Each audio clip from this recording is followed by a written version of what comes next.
Hola a todos, bienvenidos a este video en el cual vamos a estar hablando del ciclo menstrual, también llamado ciclo sexual femenino.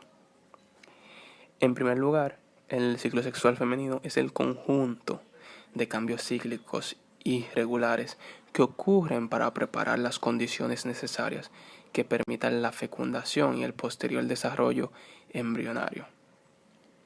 Aquí se solapan, por así decirlo, el sistema endocrino con el aparato reproductor femenino. Este ciclo se compone por el ciclo ovárico y el ciclo endometrial o uterino y tiene una duración de aproximadamente 28 días en condiciones normales. Vamos a iniciar hablando del ciclo ovárico. Bien, durante el ciclo ovárico tiene lugar lo que es el desarrollo y la maduración de los gametos, que provienen de las células germinativas primordiales que migran desde el saco vitelino embrionario hasta la corteza del ovario, por lo cual al momento del nacimiento la mujer posee entre 600.000 a 800.000 ovocitos primarios, y de estos solamente unos 400 van a alcanzar la madurez plena. Esto significa que la gran mayoría se atrecian, o sea, que se degeneran. Este ciclo consta de una fase folicular que va desde el día 1 hasta el día 14, donde ocurre lo que es la ovulación, y luego una fase lútea o luteínica, en la cual el folículo que liberó el ovocito se convierte en un cuerpo lúteo para liberar progesterona principalmente. Ahora, ¿cómo sucede? Vamos a explicar con más detalle cada una de las fases. Primero, la fase folicular. En general, el ciclo ovárico está regulado por dos hormonas que son secretadas por la hipófisis, la adenohipófisis específicamente, que son la hormona luteinizante y la hormona folículo estimulante. Primero, el hipotálamo estimula la secreción de estas gonadotropinas en el lóbulo anterior de la hipófisis por medio de la hormona liberadora de gonadotropinas. Esta hormona va a actuar sobre las células gonadotrofas que van a secretar entonces la LH y la FSH. La FSH estimula el desarrollo folicular. Esta no es necesaria para que los folículos primordiales se conviertan en folículos primarios, pero sí es necesaria para que los folículos primarios continúen su desarrollo y no se atrecien. La FSH va a estimular de 15 a 20 folículos, de los cuales en condiciones normales solamente uno va a alcanzar la plena madurez.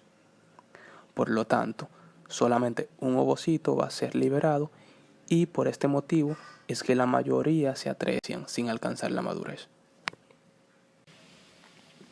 Durante este proceso, las células de la teca interna y las células de la granulosa del folículo en crecimiento van a estar muy activas, produciendo estrógenos.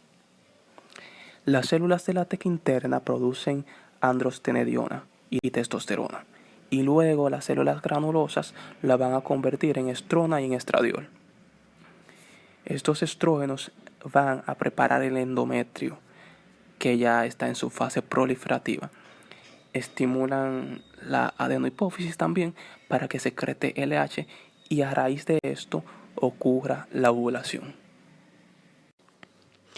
Entonces, la ovulación, ya a mitad del ciclo, cuando ya el folículo está maduro, hay un aumento drástico de la LH que hace que el ovocito primario complete la meiosis 1, en la cual estaba detenido, y se inicia entonces la meiosis 2, deteniéndose en la metafase de esta.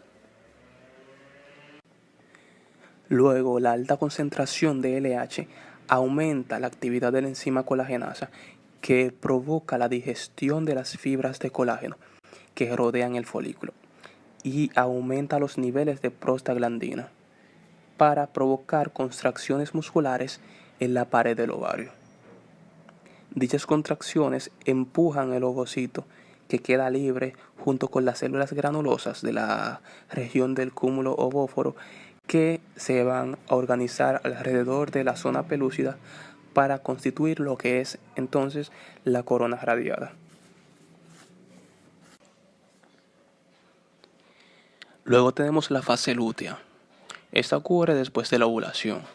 El folículo colapsado se reorganiza entonces para formar el cuerpo lúteo o glándula lútea o cuerpo amarillo.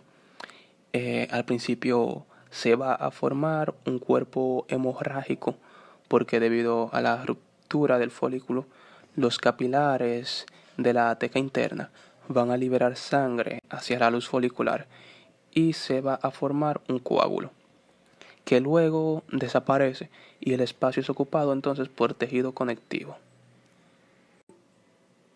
Con las células lo que sucede es que las células de la granulosa y las células de la teca interna aumentan de tamaño y se llenan de inclusiones lipídicas en un proceso que se conoce como luteinización.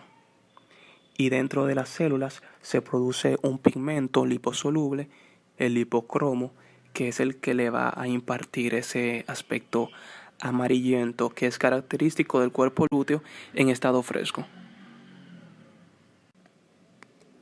Entonces vamos a tener dos poblaciones celulares en el cuerpo lúteo. Vamos a tener las células luteínicas de la granulosa y las células luteínicas de la teca. Las células luteínicas de la granulosa constituyen alrededor del 80% del cuerpo lúteo y sintetizan estrógeno, progesterona e inhibina, que sirve para regular la secreción de FSH, porque el cuerpo inteligentemente, si ya tiene un ovocito maduro que puede ser fecundado, no va a madurar otro. Y también tenemos las células luteínicas de la teca que derivan de la teca interna y constituyen el 20% restante de las células del cuerpo lúteo. Estas secretan andrógenos y progesterona. La progesterona y parte del estrógeno provocan que la mucosa uterina entre en la fase progestacional o secretora en preparación para la implantación del embrión.